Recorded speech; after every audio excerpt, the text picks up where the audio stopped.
Israel defence force లేదా IDF గాజాలోని Khan Younis ఏరియాను జల్లెడ పడుతోంది.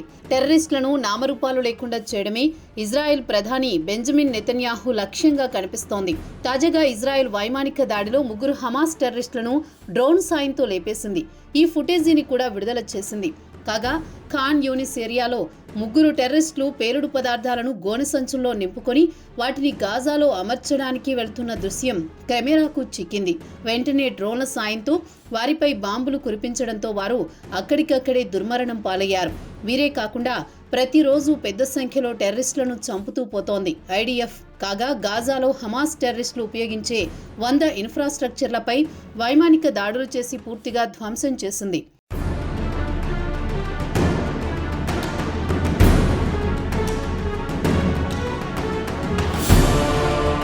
కాగా ఐడిఎఫ్కు చెందిన కేఎఫ్ఐఆర్ బ్రిగేడ్ ఖాన్ యూనిస్లో అణువణువు గాలిస్తోంది. హమాస్ టెర్రరిస్టుల ఆనవాళ్లు లేకుండా చేయడమే ఇజ్రాయిల్ లక్ష్యంగా కనిపిస్తోంది. కేఎఫ్ఐఆర్ బ్రిగేడ్ తాము చేపడుతున్న ఆపరేషన్ను కెమెరాలో రికార్డ్ చేస్తున్నారు. దక్షిణ గాజాలోని ఖాన్ యూనిస్ ఏరియాల్లో ప్రత్యేక దళాలు దాడులు చేస్తున్నాయి. డజన్ల కొద్దీ టెర్రరిస్టులను దక్షిణ గాజాలో లేపేసింది. టెర్రరిస్టుల రహస్య స్థావరాలను ధ్వంసం చేయడంతో పాటు వారి ఆయుధాల డిపోలపై పెద్ద ఎత్తున బాంబుల వర్షం కురిపించింది.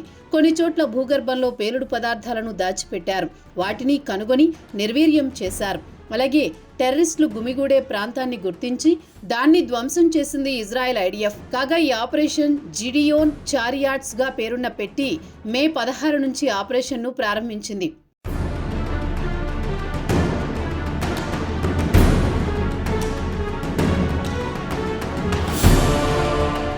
ఆపరేషన్ గిడియోన్ చారియట్ పేరుతో గాజాపై ఇజ్రాయెల్ దళాలు ఏకకాలంలో వైమానిక దాడులతో పాటు సముద్రం, నేల మార్గాన దాడులు ముమ్మరం చేశారు. కాగా ఐడిఎఫ్ కొత్త ఆపరేషన్ ద్వారా భారీ ఎత్తున గాజాపై దాడులు చేసి అనుకున్న లక్ష్యాన్ని సాధించాలనుకుంటోంది. కాగా హమాస్ను పూర్తిగా తుడిచిపెట్టే వరకు తమ ఆపరేషన్ ఆపేది లేదని స్పష్టం చేసింది ఐడిఎఫ్. ఇదిలా ఉండగా ఇజ్రాయెల్ దళాలు ధ్వంసం చేసిన భవనాల్లో హమాస్ నెట్వర్క్ ఎలా పనిచేస్తోందో చూపించింది ఐడిఎఫ్. ఈ దెబ్బతో హమాస్ దారికి వస్తుందని ఇజ్రాయెల్ భావిస్తోంది. మొత్తానికి హమాస్కు గాజాలో పట్టు పోయిందని ఐడిఎఫ్ బలంగా నమ్ముతోంది. హమాస్ టెర్రరిస్టుల వద్ద బందీలుగా ఉన్న వారిని విడిపించడానికి ఈ ఆపరేషన్ను మొదలుపెట్టింది. అమెరికా ప్రెసిడెంట్ డొనాల్డ్ ట్రంప్ గత నెల Saudi Arabia, Qatar, United Arab ఎమిరేట్స్కు వచ్చి వెళ్లారు. అయితే ఇజ్రాయెల్కు మాత్రం ఆయన రాలేదు. దీంతో ఇజ్రాయెల్ హమాస్పై మరింత పట్టు బిగించాలని నిర్ణయించింది. ట్రంప్ దృష్టిని ఆకర్షించడానికి ఈ ఆపరేషన్ గిడియోన్ చారియట్ను మొదలుపెట్టింది.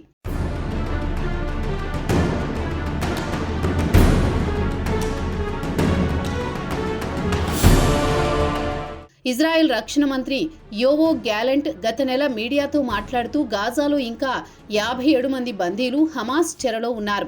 వారిలో 23 మంది బతికే ఉన్నారు. మిగిలిన వారు చనిపోయి ఉంటారని భావిస్తున్నామన్నారు. అయితే బతికున్న వారిలో 3 పరిస్థితి ఆందోళనకరంగా ఉందని ఆయన చెప్పారు. ఇక బందీలను విడిపించడానికి ఆపరేషన్ గిడియోన్ చారియట్ను ప్రారంభించాల్సి వచ్చిందని వివరించారు. ఇక ఈ ఆపరేషన్లో ఇజ్రాయెల్కు చెందిన వేలాది మంది సైనికులను రంగంలోకి దింపింది. వారిలో రిజర్విస్ట్ సైనికులను దింపి బందీలను విడిపించుకురావాలని పట్టుదలతో ఉంది ఇజ్రాయెల్.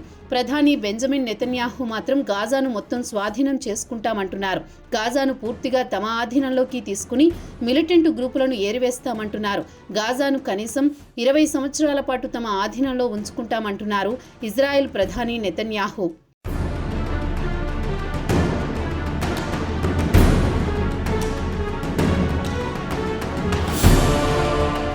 ఇక ఇజ్రాయెల్ డిఫెన్స్ ఫోర్స్ సోమవారం నాడు గాజాలో పెద్ద ఎత్తున హమాస్ టెర్రరిస్టుల కోసం గాలింపు చర్యలు చేపట్టామని వెల్లడించింది. గాజాలో 27 మందిని చంపామని, వారిలో రఫా ఏరియాలో 3 ఉన్నారని వెల్లడించింది. సోమవారం నాడు ఇజ్రాయెల్ సైనికులు హమాస్ ఆయుధాల డిపోలను, భూగర్భంలో దాచిన ఆయుధాలను ధ్వంసం చేసింది. ఇజ్రాయెల్కు చెందిన ఎయిర్ ఫోర్స్ సుమారు డజన్ టార్గెట్స్ను ధ్వంసం చేసింది. టెర్రర్ ఆపరేటివ్ సెల్స్తో పాటు టెర్రరిస్టులు ఉపయోగించే భవనాలు, టన్నెల్స్, ఆయుధాల డిపోలతో పాటు పలు ఇతర ఇన్ఫ్రాస్ట్రక్చర్స్ను ధ్వంసం చేసినట్లు వివరించింది. IDF chief of staff lieutenant general Eyal Zamir తాజా పరిణామాల గురించి వివరించారు. ఆదివారం నాడు కూడా గాజాలోని కొత్త ఏరియాలో గాలింపు చర్యలు మొదలుపెట్టామని చెప్పారు. గత నెల రోజుల నుంచి గాజాలో 75% గాలింపు పూర్తి అయిందన్నారు.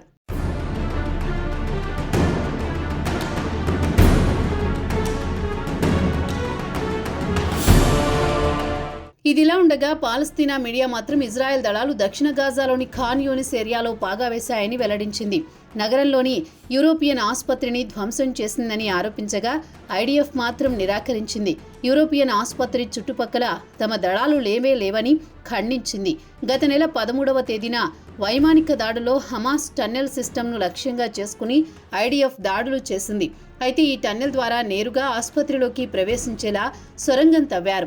వైమానిక దాడిలో Gaza terror group leader Mohammed సిన్వార్తో పాటు 2 సీనియర్ కమాండర్స్ను చంపేసినట్లు ఐడిఎఫ్ ప్రకటించింది. కాగా గత శనివారం నాడు ఐడిఎఫ్ సిన్వార్తో పాటు కనీసం 28 మందిని చంపినట్లు వెల్లడించింది. గత ఏడాది ఇజ్రాయెల్ డ్రోన్ దాడిలో యహ్యా సిన్వార్ను లేపేసిన విషయం తెలిసిందే. అతని సోదరుడే ఇటీవల ఐడిఎఫ్ చంపిన సిన్వార్. అన్న చనిపోయిన తర్వాత ఆ స్థానంలో జూనియర్ సిన్వార్ బాధ్యతలు తీసుకున్నాడు. 2023 అక్టోబర్ 7వ తేదీన ఇజ్రాయెల్పై దాడి చేసి 1200 ఇజ్రాయెల్ పౌరులను చంపి 250 కిడ్నాప్ చేయడంలో కీలక పాత్ర పోషించింది యహ్యా సిన్వరే. అక్టోబర్ 7, 2023 నుంచి మొదలైన యుద్ధంలో అమాయక పాలస్తీనా పౌరులు 56,000 మంది చనిపోగా లక్షలాది మంది గాయపడ్డారు. వేలాది మంది వికలాంగులయ్యారు.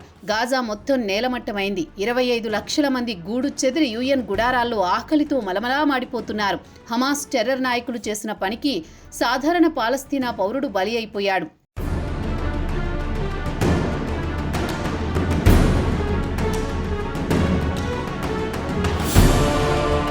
ఇక ఇజ్రాయెల్ చెప్పేదేమంటే హమాస్ టెర్రరిస్టులు గాజా పౌరులను మానవ కవచాలుగా వినియోగించుకుంటున్నారు. వారి ఇళ్లలో, ఆసుపత్రుల్లో, స్కూళ్లలో, మసీదుల్లో తలదాచుకుంటున్నారని ఆరోపిస్తోంది. సామాన్య పౌరులకు ఎలాంటి హాని జరగకుండా టెర్రరిస్టులను బయటకు లాగుతున్నామని చెప్పారు. ముందస్తుగా హెచ్చరికలు చేసి ఇళ్లను ఖాళీ చేస్తున్నామని, టెర్రరిస్టుల కోసం ఏరియల్ సర్వేలెన్స్తో పాటు ఇతర ఇంటెలిజెన్స్ సర్వీసులను వినియోగించుకుంటున్నామని చెబుతోంది ఐడిఎఫ్. మొత్తానికి చూస్తే గాజాపై పూర్తి పట్టు బిగించడానికి ఎంతో సమయం పట్టే అవకాశాలు లేవు.